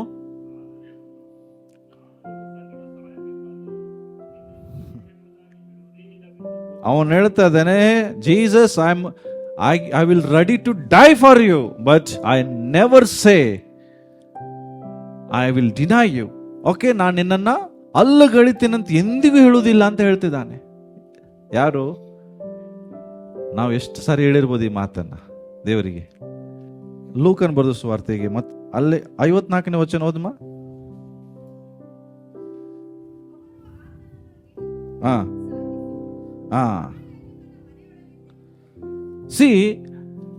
ಯೇಸುಗೆ ಪೇತ್ರ ಏನು ಅರಿಕೆ ಮಾಡ್ದ? ದೇವ್ರೇ, ನಾನು ಸತ್ತರೂ ಪರವಾಗಿಲ್ಲ, ನಿನ್ನನ್ನು ಮಾತ್ರ ನಾನು ಏನು ಮಾಡೋದಿಲ್ಲ, ಅಲ್ಲುಗಳೆಯೋದಿಲ್ಲ. ಈಗ ಯೇಸು ಸತ್ತಿಲ್ಲ, ಇನ್ನ ಯೇಸು ಅರೆಸ್ಟ್ ಆದ. ಯೇಸು ನನ್ನ ಬರೀ ಹಿಡಿದ್ರಿ. ಹಲೋ, ಈಗ ಹಿಡಿದ ನಂತರ ಪೇತ್ರನ ಮಾತೇನಾಗಿತ್ತು? ನಿನ್ನ ಸಂಗಡ ಇರ್ತೇನೆ ದೇವ್ರೆ, ನಾನ್ ಬೇಕಾದ್ರೆ ಸಾಯ್ತೀನಿ ಅಂದ. ಈಗ ಹೋದ್ರಿ 54-50. ಹಲೋ, ಪೇತ್ರಿಗೆ ಎಲ್ಲಿದ್ದಾನೆ? ಪೇತ್ರ ದೇವರ ಯೇಸುವಿನ ಜೊತೆಗಿದಾನ? ಎಲ್ಲಿದ್ದಾನೀಗ? ದೂರದಲ್ಲಿ ಏನ್ ಮಾಡ್ತಿದ್ದಾನೆ? ದೂರದಿಂದ. ಅದೇ ನೋಡ್ರಿ, ದೇವರನ್ನ ದೂರದಿಂದ ಹಿಂಬಾಲಿಸೋರು ಬಹಳ ಇದ್ದಾರೆ, ದೇವರ ಜೊತೆಯಲ್ಲಿ ನಿಂತ್ಕೊಂಡು ಹಿಂಬಾಲಿಸೋರು ಕಡಿಮೆ. ಪೇತ್ರ ಹೇಳಿದ ಮಾತು ನೋಡಿದ್ರೆ, ಯೇಸುವಿನ ಶಿಲುಬೆಗೆ ಅವನು ಹಿಡಿಯಕ್ಕೆ ಯಾರು ಬಂದಿದ್ದಾರೋ ಅವ್ರ ಜೊತೆಗೆ ಪೇತ್ರ ಹೋಗಿ ಕೂತಿದ್ದ. ಆದ್ರೆ ಇಲ್ಲಿ ಏನ್ ಮಾಡ್ತಿದ್ದಾನೆ? ದೂರದಿಂದ ನಿಂತು ನೋಡ್ತಿದ್ದಾನೆ. ದೂರದಿಂದ ಹೋಗಿ ಏನ್ ಮಾಡ್ತಿದ್ದಾನೆ? ಯೇಸುವನ್ನ ಹಿಂಬಾಲಿಸ್ತಾ ಇದ್ದಾನೆ.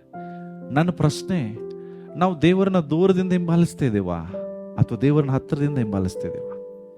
ಈಗ ತೆಗಿರಿ, ಮಾರ್ಕನ್ ಬರ್ಸುವಾರ್ತೇವ್ರಿ.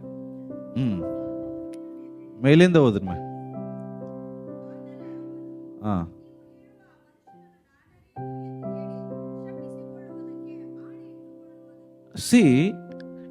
ಈಗ ಪೇತ್ರನ ವಿಚಾರ ಮಾಡ್ರಿ.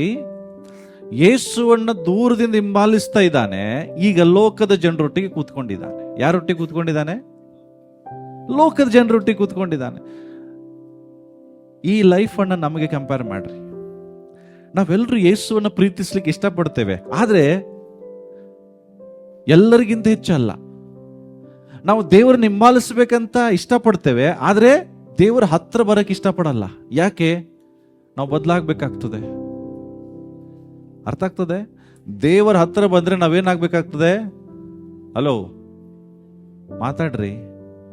ಬದಲಾಗಬೇಕಾಗ್ತದೆ. ಸೊ ನಮ್ಮೆಲ್ಲರಿಗೂ ದೇವ್ರ ಮೇಲೆ ಪ್ರೀತಿ ಇದೆ, ಆದ್ರೆ ಎಲ್ಲರಿಗಿಂತ ಹೆಚ್ಚು ಪ್ರೀತಿ ಇಲ್ಲ.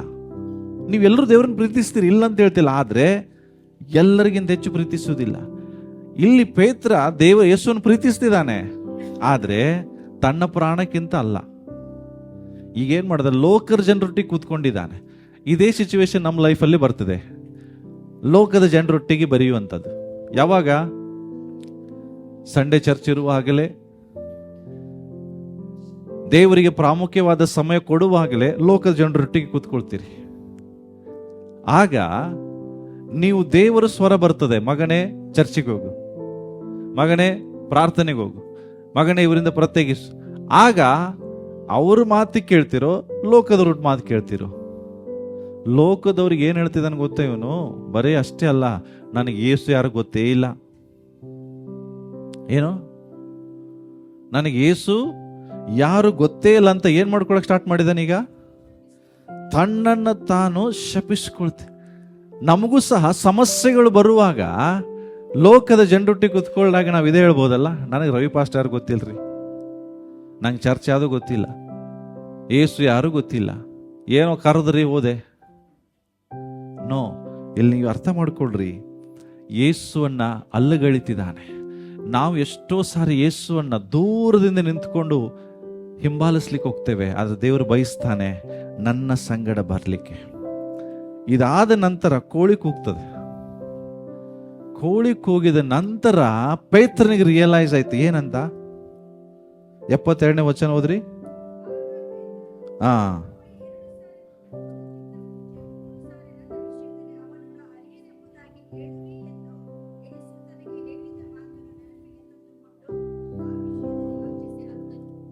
ಈಗ ಅವನಿಗೆ ಏನಾಯ್ತು? ರಿಯಲ್ ರೆಪೆಂಟೆನ್ಸ್. ಬಟ್ ಈ ಪಶ್ಚಾತ್ತಾಪ ಆದ ನಂತರ ಪೇತ್ರ ದೇವರನ್ನ ಹಿಂಬಾಲಿಸ್ಲಿಕ್ಕೆ ಹೋಗ್ಲಿಲ್ಲ. ಪೇತ್ರ ದೇವರನ್ನ ಪ್ರೀತಿಸಾರ ದೇವರ ಸೇವೆ ಮಾಡಕ್ ಹೋಗ್ಲಿಲ್ಲ. ಬೇಸರ ಆಯ್ತು ಅವನಿಗೆ, ಡಿಸ್ಕರೇಜ್ಮೆಂಟ್ ಆಯ್ತು. ಆಗ ಅವ್ನು ಮಾಡಿದ ಡಿಸಿಷನ್ ಏನು ಗೊತ್ತಾ? ಈಗ ಯಾರು ಬೇಡ, ಚರ್ಚು ಬೇಡ, ಜನರ ಸವಾಸನೂ ಬೇಡ, ಏನು ಬೇಡ, ದೇವರು ಬೇಡ, ನನ್ನ ಹಳೇ ಕೆಲಸಕ್ಕೆ ನಾವು ಮಾಡಕ್ ಹೋಗೋಣ. ಈಗ ಹೋದ್ರೆ ಅದು 21ನೇ ವಚನನಾ?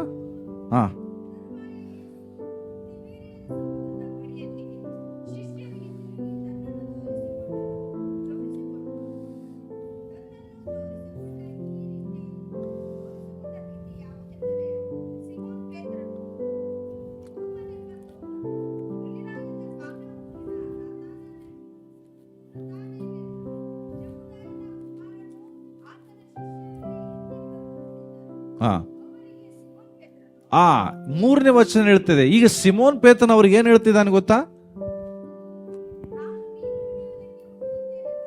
ನೋಡಪ್ಪ, ನನಗೀಗ ಯಾರು ಬೇಡ, ಯಾರ ಸವಾಸನ ಬೇಡ, ನಾನು ಹಳೆ ಕೆಲಸ ನಾನು ಮಾಡ್ತೇನೆ. ಈಗ ಯಾವ ಕೆಲಸ?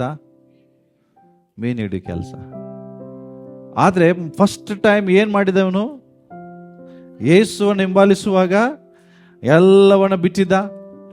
ಮೀನು, ಬಲೆ, ಆ ಬೋಟನ್ನು ಸಹ ಬಿಟ್ಟು ಯೇಸುವನ್ನು ಹಿಂಬಾಲಿಸಿದಂತ ಮನುಷ್ಯ ಈಗ ಮತ್ತೇನ್ ಮಾಡಕ್ ಹೋಗ್ತದಾನೆ? ಮತ್ತೆ ಬೇಡನೇ, ದೇವರೇ ಬೇಡ, ಸವಾಸನೆ ಬೇಡ ಅಂತೇಳಿ ಹಿಂದೆ ಹೋದ. ಯಾಕೆ ಅವ್ನಿಗೆ ಬಹಳ ಬೇಸರ ಆಗಿತ್ತು. ನಾನು ಯೋಗ್ಯನಲ್ಲ, ದೇವರನ್ನ ಹಿಂಬಾಲಿಸ್ಲಿಕ್ಕೆ ನಾನು ಅರ್ಹನಲ್ಲ, ಯಾಕೆಂದ್ರೆ ನಾನು ಯೇಸುವನ್ನು ಅಲ್ಲಗಳೆದಿದ್ದೇನೆ. ಇದೇ ರೀತಿಯಾದಂಥ ರಿಯಲ್ ಪಶ್ಚಾತ್ತಾಪ ನಿಮ್ಮಲ್ಲಿದ್ರೆ ದೇವರು ನಿಮ್ಮನ್ನು ಬಿಡೋದಿಲ್ಲ. ಆದರೆ ದೇವರ ಬಗ್ಗೆ ನಮಗೆ ಅಲ್ಲುಗಳಿದ್ರು ಸಹ ಕೆಲವರು ಆರಾಮಾಗಿರ್ತಾರೆ. ದೇವರಿಗೆ ಕೊಡಬೇಕಾದ ಸ್ಥಾನ ಕೊಡದಿದ್ರು ಜನ ಬಿಂದಾಸಾಗಿರ್ತಾರೆ. ಸಂಡೇ ಚರ್ಚ್ ಅವ್ರಿಗೇನು ಬಿದ್ದೋಗಿಲ್ಲ, ಅವರಿಗೆ ಬಂದ್ರು ಅಷ್ಟೇ, ಬಿಟ್ರು ಅಷ್ಟೇ. ನಮಗೆ ಇಂಪಾರ್ಟೆಂಟ್ ಏನಪ್ಪ? ನನ್ನ ಲೈಫ್, ನನ್ನ ಕೆಲಸ, ನನ್ನ ಕುಟುಂಬ, ನನ್ನ ಸಂಬಂಧಿಕರು. ಸಂಡೇನೇ ಫಂಕ್ಷನ್ ಇದ್ರೆ ನಾವು ಯಾರಿಗೆ ಪ್ರಿಫರೆನ್ಸ್ ಕೊಡ್ತೇವೆ ಹೇಳ್ರಿ? ನಿಮ್ಮ ಫ್ಯಾಮಿಲಿಯಲ್ಲಿ ಸಂಡೇ ಮ್ಯಾರೇಜ್ ಇದ್ರೆ ಯಾರಿಗೆ ಪ್ರಿಫರೆನ್ಸ್ ಕೊಡ್ತೀರಿ? ಸತ್ಯವಾಗಿ ಹೇಳ್ರಿ, ಯಾರಿಗೆ ಕೊಡ್ತೀರಿ? ನಾವು ಆಟೋಮೆಟಿಕ್ ಫ್ಯಾಮಿಲಿಗೆ. ಬಟ್ ಯೇಸುಸ್ವಾಮಿ ಹೇಳಿದ್ದಾರೆ, ನನಗಿಂತ ಕುಟುಂಬವನ್ನು ಪ್ರೀತಿಸಿ ನೀವು ನನಗೆ ಯೋಗ್ಯರಲ್ಲ. ಪ್ರಿಯರೇ, ಕ್ರಿಶ್ಚಿಯನ್ ಲೈಫ್ ಮಾತಲ್ಲಿಲ್ಲ, ಜೀವಿಸುವುದ್ರಲ್ಲಿದೆ. ಜೀವಿಸುವುದು ಬಹಳ ಕಷ್ಟ. ಎಷ್ಟೋ ಜನರಿಗೆ ದೇವರ ಸನ್ನಿಧಾನ ಕ್ಯಾರೆ ಇಲ್ಲ, ಬಿದ್ದೋಗಿಲ್ಲ, ಆರಾಮಾಗಿದ್ದಾರೆ ಅವರು. ಬಟ್ ಇವನು ಹಂಗೆ ಮಾಡ್ಲಿಲ್ರಿ, ನೊಂದು ಹೋಗಿದ್ದಾನೆ, ಬೆಂದು ಹೋಗಿದ್ದಾನೆ. ಯಾರು? ಪೇತ್ರ. ಭಯಂಕರ ಪಶ್ಚಾತ್ತಾಪ ಆಗಿದೆ ಅವನಿಗೆ. ನಾನು ಎಂಥ ದೊಡ್ಡ ತಪ್ಪು ಮಾಡಿದೆ, ಪಾಪ ಮಾಡಿದೆ ಅಂತ ಗೊತ್ತಾಗಿದೆ ಅವನಿಗೆ. ಅದಕ್ಕಾಗಿ ಬಹಳ ಬೇಸತ್ತು, ನಾನು ಅಯೋಗ್ಯ ಅಂತ ಅನಿಸ್ಕೊಂಡು ಮೀನು ಹಿಡಿಲಿಕ್ಕೆ ಹೋದ. ಮತ್ತೆ ಈಗ 3ನೇ 4ನೇ ವಚನದಲ್ಲಿ ಅವರು ಮೀನು ಹಿಡಿತಾರೆ. 4ನೇ ವಚನದಲ್ಲಿ ಒಂದು ಮೀನು ಸಿಗಲಿಲ್ಲ ಅಂತ ಬರ್ತದೆ. ಇಡೀ ರಾತ್ರಿ ಮೀನು ಹುಡುಕ್ತಾರೆ, ಒಂದು ಸಿಗುವುದಿಲ್ಲ. 5ನೇ ವಾಕ್ಯಕ್ಕೆ ನೀವು ಬರುವುದಾದ್ರೆ ಅಲ್ಲಿ ಯಾರು ಬರ್ತಾರೆ ಈಗ? ಸೇಮ್ ಸ್ಟೋರಿ ಲೂಕನ್ ಬರೆದ ಸುವಾರ್ತೆ ಓದ್ರಿ, 5ನೇ ಅಧ್ಯಾಯದಲ್ಲಿ ಇದೆ. ಸೇಮ್ ಸ್ಟೋರಿ, ಬಟ್ 2 ವ್ಯತ್ಯಾಸ ಇದೆ. ಸೇಮ್ ಸ್ಟೋರಿ, ಇಡೀ ರಾತ್ರಿ ಮೀನು ಸಿಗ್ಲಿಲ್ಲ. ಯೇಸು ಬಂದ್ರು, ಬಲಗಡೆ ಬಲೆ ಹಾಕ್ರಿ ಅಂದ್ರು, ಹಾಕಿದ್ರು, ಮೀನು ಸಿಕ್ತು. ಮೀನು ಸಿಕ್ಕ ನಂತರ ಪೇತ್ರನ ಅಲ್ಲಿರೋ ಪ್ರತಿಕ್ರಿಯೆಗೂ ಇಲ್ಲಿರೋ ಪ್ರತಿಕ್ರಿಯೆಗೂ ವ್ಯತ್ಯಾಸ ಇದೆ. ಯೇಸು ಎಲ್ಲಿ ನಿಂತಿದ್ದಾರೆ? ಹಡಗಿನಲ್ಲಿಲ್ಲ. ಅಲ್ಲಿ ಯೇಸು ಹಡಗಿನಲ್ಲಿದ್ರು. ಈಗ ಯೇಸು ಎಲ್ಲಿದ್ದಾರೆ? ದಡದಲ್ಲಿದ್ದಾರೆ. ದಡ ಅಂದ್ರೆ ಬೀಚ್ ಹತ್ರ, ಅಂದ್ರೆ ಮೇಲಿದ್ದಾರೆ. ದೋಣಿಯಲ್ಲಿದೆ, ನೀರಿನ ಒಳಗಡೆ ಇದೆ. ಅಲ್ಲಿ ಪೇತ್ರ ಏನು ಹೇಳ್ತಾನೆ ಗೊತ್ತಾ? ಸ್ವಾಮಿ, ನಾನು ಪಾಪಾತ್ಮ, ನನ್ನನ್ನು ಬಿಟ್ಟು ಹೋಗು. ಏನು ಹೇಳ್ದ? ನೀ ನನ್ನಿಂದ ದೂರ ಹೋಗು ಅಂತ ಹೇಳ್ದ ಅಲ್ಲಿ.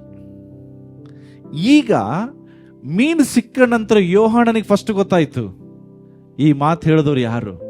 ಯಾಕಂದ್ರೆ ಯೋಹಾನ ಅಷ್ಟು ಯೇಸುನ ಅರ್ಥ ಮಾಡ್ಕೊಂಡ್ಬಿಟ್ಟಿದ್ದ, ಅಷ್ಟು ಪ್ರಿಯನಾಗಿದ್ದ, ಆತನ ಹಾರ್ಟಿನ ಜೊತೆಗೆ ಬಲಗಡೆಯಲ್ಲೂ ಕೂತ್ಕೊಳ್ತಿದ್ದ, ಎದೆಗೆ ಹೊರಗಿರ್ತಿದ್ದ. ಅವನ ಮಾತುಗಳು, ಹೃದಯದ ಎಲ್ಲ ಬಯಕೆ ಯೋಹಾನನಿಗೆ ಗೊತ್ತಿತ್ತು. ಅಷ್ಟು ಯೇಸುವನ್ನು ಪ್ರೀತಿಸುವಂತ ಮನುಷ್ಯ ಅಂದ್ರೆ ಆತನು ಯೋಹಾನ. ಯೋಹಾನಿಗೆ ತಕ್ಷಣ ಕಂಡುಹಿಡಿತ. ನೋಡ್ರಿ, ಹಲೋ, ಏನ್ ಮಾಡ್ದ ಪೇತ್ರ? ಎಲ್ಲಿದೆ ಬೋಟು? ನೀರಲ್ಲಿದೆ. ಯೇಸು ಎಲ್ಲಿದ್ದಾರೆ? ಪೇತ್ರ ಏನ್ ಮಾಡ್ದ? ಎಲ್ಲಿ ಧುಮುಕುದ? ಯಾಕೆ? ಬಟ್ಟೆ ಇಲ್ಲಂತನ? ಬಟ್ಟೆ ಇಲ್ಲದ್ರಿಂದ ಸುತ್ತಕೊಂಡ ಯಾಕೆ? ನೀವೆಲ್ಲ ಆಮೇಲೆ ಬರ್ರಿ, ನಾನು ಮೊದಲು ಹೋಗ್ತೀನಿ ಯೇಸು ಬಳಿಗೆ. ಅರ್ಥ ಆಗ್ತದೆ? ಪಶ್ಚಾತ್ತಾಪ ಆದ ನಂತರ ಯೇಸುವಿಂದ ದೂರ ಹೋಗ್ಲಿಲ್ರಿ, ಯೇಸುವಿನ ಬಳಿಗೆ ಓಡಿ ಬಂದ. ಹಡಗ ತಗೊಂಬರುವಷ್ಟು ಪೇಷನ್ಸ್ ಅವನಿಗಿಲ್ಲ. ತಕ್ಷಣ ಜಂಪ್ ಮಾಡ್ದ. ಯಾಕೆ ಗೊತ್ತಾ? ನೀರಲ್ಲಿ ಧುಮುಕಿದ ಕರ್ತನ ಬಳಿಗೆ ಹೋಗ್ಲಿಕ್ಕೆ. ಇವತ್ತು ರಿಯಲ್ ಆಗಿ ಪ್ರೀತಿಸೋನ್ ಏನ್ ಮಾಡ್ತಾನೆ ಗೊತ್ತಾ? ನಿಜವಾಗಿ ದೇವರನ್ನು ಪ್ರೀತಿಸೋನು ದೇವರಿಂದ ದೂರ ಹೋಗುದಿಲ್ಲ, ದೇವರ ಬಳಿಗೆ ಓಡಿ ಬರ್ತಾನೆ. ದೇವರನ್ನ ಪ್ರೀತಿಸೋನು ದೇವರ ಕಾರ್ಯಗಳನ್ನು ಮಾಡ್ಲಿಕ್ಕೆ ಹಿಂದೆ ಹೋಗುವುದಿಲ್ಲ, ದೇವರ ಕಾರ್ಯಗಳು ಮಾಡ್ಲಿಕ್ಕೆ ಓಡಿ ಬರ್ತಾನೆ. ನೀವು ದೇವರನ್ನ ಪ್ರೀತಿಸೋರ ಅಥವಾ ದೇವರಿಂದ ದೂರ ಹೋಗೋರ ವಿಚಾರ ಮಾಡ್ರಿ. ಪೇತ್ರನಿಗೆ ರಿಯಲೈಸ್ ಆಯ್ತು, ನಾನು ದೊಡ್ಡ ಮಿಸ್ಟೇಕ್ ಮಾಡಿದ್ದೇನೆ, ಬಟ್ ಇನ್ನು ಮುಂದೆ ಆ ಮಿಸ್ಟೇಕ್ ನಾನು ಮಾಡೋದಿಲ್ಲ. ಯಾವಾಗ ಪಶ್ಚಾತ್ತಾಪ ಆಯಿತು ನಿಮಗೆ ಗೊತ್ತಾ? ಎಂತ ಒಂದು ದೊಡ್ಡ ಕಾರ್ಯ ಇಲ್ಲಿ ನಾವು ಕಾಣ್ತೀವಿ ಪ್ರಿಯರೇ. ಯಾಕೆಂದ್ರೆ ಸೈತಾನ ಏನ್ ಮಾಡ್ತಾನೆ, ನೀವು ದೇವರಿಂದ ದೂರ ಹೋಗುವಂಗೆ ಪ್ರಯತ್ನ ಪಡಿಸ್ತಾನೆ. ಆದ್ರೆ ಇಲ್ಲಿ ಏನಾಯ್ತು? ಯೇಸುವಿನ ಹಿಂದೆ, ಯೇಸುವಿನ ಬಳಿಗೆ ಅವನು ಓಡೋದ. ಯಾಕೆಂದ್ರೆ ಯೇಸು ಗೊತ್ತಾಯ್ತು, ಸೈತಾನ ನಮ್ಮನ್ನ ದೇವರಿಂದ ದೂರ ತಗೊಂಡೋಗಿ ನಮ್ಮನ್ನ ಹೊಂಡಕ್ಕೆ ಹಾಕ್ತಾನೆ. ಆದ್ರೆ ಯೇಸು ಹಂಗೆ ಮಾಡೋದಿಲ್ರಿ. ಯೇಸು ಏನ್ ಮಾಡ್ದ ಗೊತ್ತಾ? ನೀವು ನೆಕ್ಸ್ಟ್ 9ನೇ ವಚನ ಓದ್ರಿ. ನೋಡ್ರಿ, 8ನೇ ವಚನ ಓದೋಣ. ದಡವು ದೂರವಾಗಿರದೆ ಹೆಚ್ಚು ಕಡಿಮೆ 200 ಉಳಿದಂತ ಶಿಷ್ಯರು ಏನ್ ಮಾಡಿದ್ರು?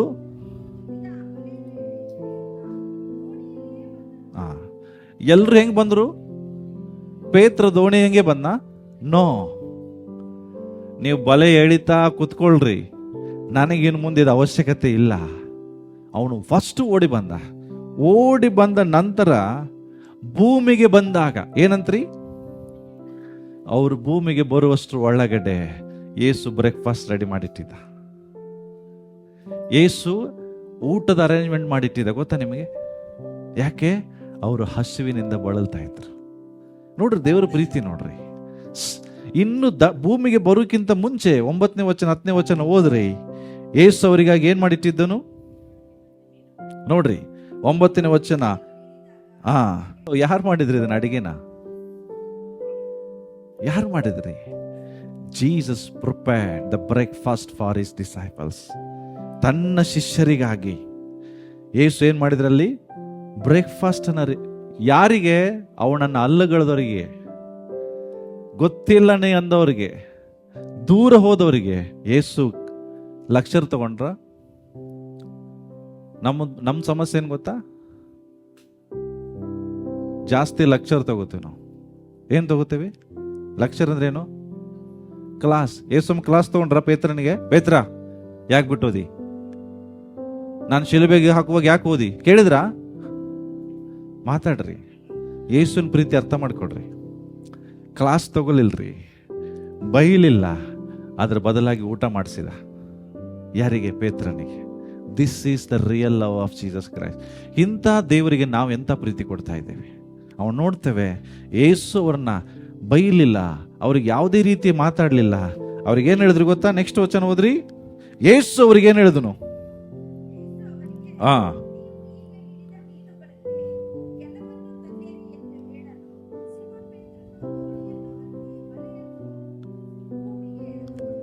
ನೋಡ್ರಿ, ಈಗ ಪೇತ್ರ ಭೂಮಿಗೆ ಈಗ ಬಲೆ ನಡ್ಕೊಂಡ್ ಬರ್ತಿದ್ದಾನೆ. ಅದ್ರ ಅರ್ಥ ಏನು? ಅವನು ಎಲ್ಲಿದ್ದಾನೆ? ಎಲ್ಲರಿಗಿಂತ ಫಸ್ಟ್ ಓಡಿ ಬಂದಿದ್ದಾನೆ. ಈಗ ಯೇಸು ಹೇಳಿದ ತಕ್ಷಣ ಅವ್ರೇನು ಮಾಡಿದರು, ಬಲೆಗಳನ್ನು ಹಿಡಿದು, ಅದರಲ್ಲಿ ಯಾರು?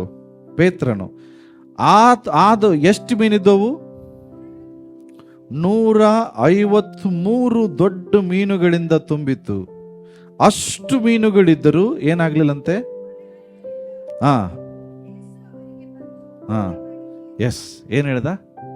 ಊಟ ಮಾಡ್ರಿ, ತಿಳ್ಕೊಡ್ರಿ, ಕರ್ತನವರಿಗೆ ಊಟವನ್ನು ಬಡಿಸ್ತಾ ಇದ್ದಾನೆ. 15ನೇ ವಚನ ನೋಡ್ರಿ, ಊಟವನ್ನು ಮಾಡಿಸ್ತಾನೆ. ಏನು ಮಾಡಲಿಲ್ಲ, ಫಸ್ಟ್ ಊಟ ಆದ ನಂತರ ಈಗ ಒಂದು ಬ್ಯೂಟಿಫುಲ್ ಆದ ಪಿಕ್ಚರ್ ಇದೆ, ಸುಂದರವಾದಂಥ ಒಂದು ಕ್ಷಣ. ಊಟ ಆದ ನಂತರ ದೇವರು ಪೇತ್ರನನ್ನು ನೋಡ್ತಾನೆ. ಏನನ್ನ? ಯಾರನ್ನ? ಪೇತ್ರನ ನೋಡಿ ಹೇಳ್ತಾನೆ, ಪೇತ್ರ, ನೆಕ್ಸ್ಟ್ 15ನೇ ವಚನ.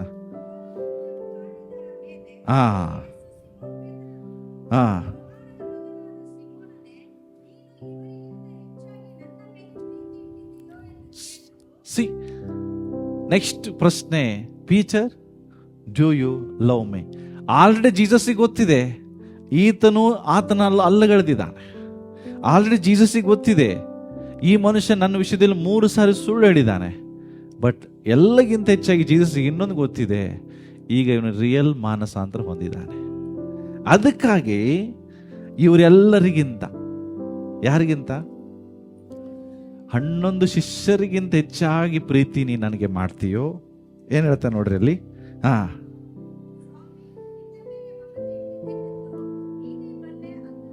Same question again. ಮತ್ ನೋಡ್ರಿ,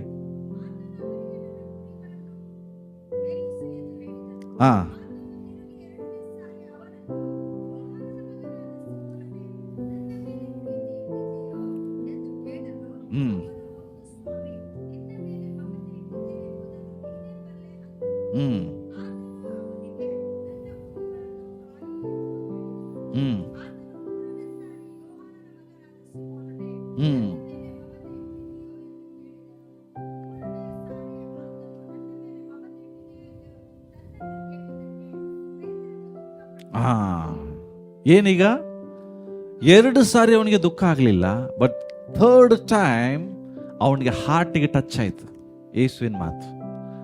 ಫಸ್ಟ್ ಸಾರಿ ಕೇಳಿದ, ಪೇತ್ರ, ಇವರೆಲ್ಲರಿಗಿಂತ ಇಲ್ಲಿದೆ ಎಲ್ಲರಿಗಿಂತ ನೀನು ಹೆಚ್ಚು ಪ್ರೀತಿಸ್ತೀಯಾ?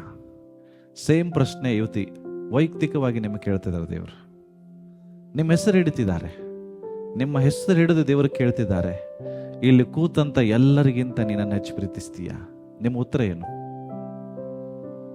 What is your answer? ಎಲ್ಲರಿಗಿಂತ ಅಂದ್ರೆ ಪೇತ್ರಗೆ ಮೀನಿತ್ತಲ್ಲಿ. ಎಷ್ಟು ಮೀನಿದು? ಎಷ್ಟು? ಎಂತ ಮೀನು? ಸಣ್ಣ ಮೀನ? ದೊಡ್ಡ ಶಾರ್ಕ್ ಅಂತ ತಿಳ್ಕೊಡ್ರಿ, ದೊಡ್ಡ ಎಸೋಣ ಅಂತ ತಿಳ್ಕೊಡ್ರಿ. ಲೋಹಿತ್ ಬ್ರದರ್, 10 kg ಎಸೋಣ ಎಷ್ಟಾಗ್ತದೆ? 10,000 ರೂಪಾಯಿನಾ? ಒಂದು 10 kg ಎಸೋಣ ಎಷ್ಟಿದೆ? ಎಷ್ಟಾಯ್ತು?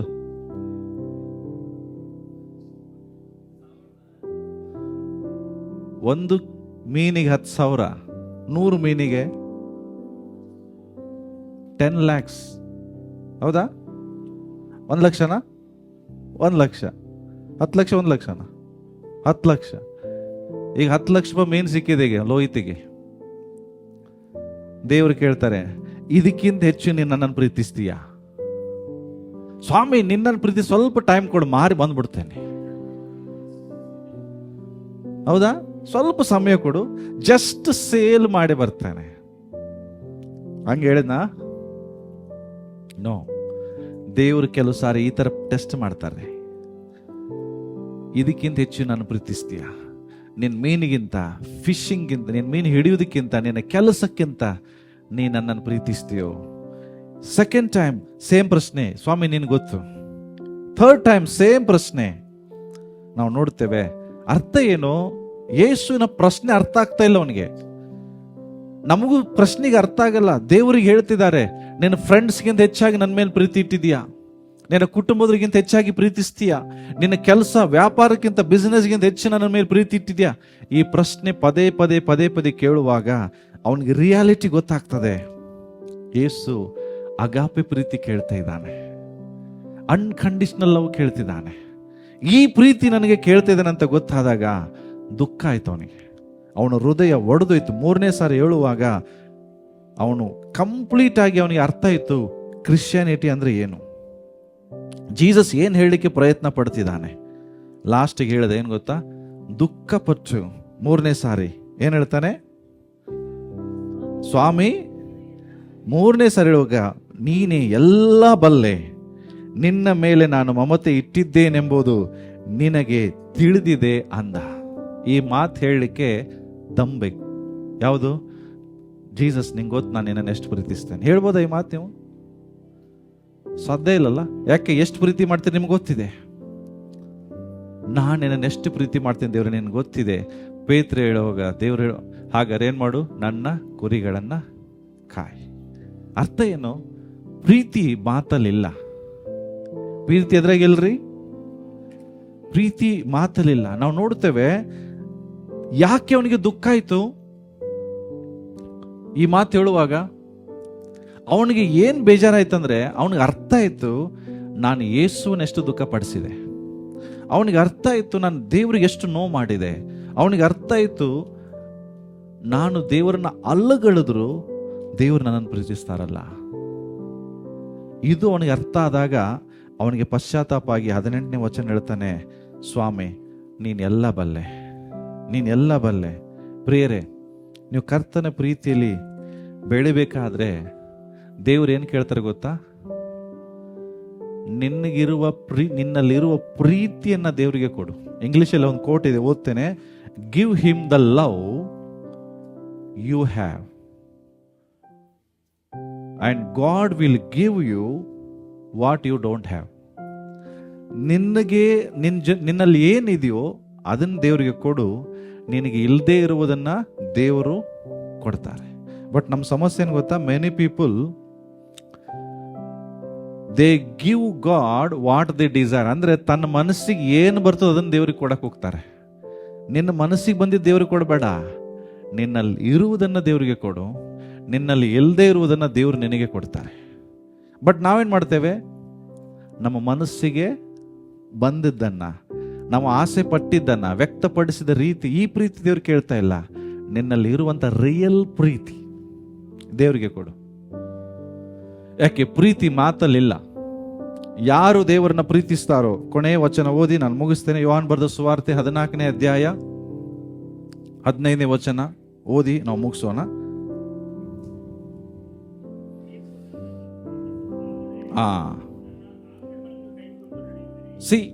ಪ್ರೀತಿ ಎಲ್ಲಿದೆ? ಆಜ್ಞೆ.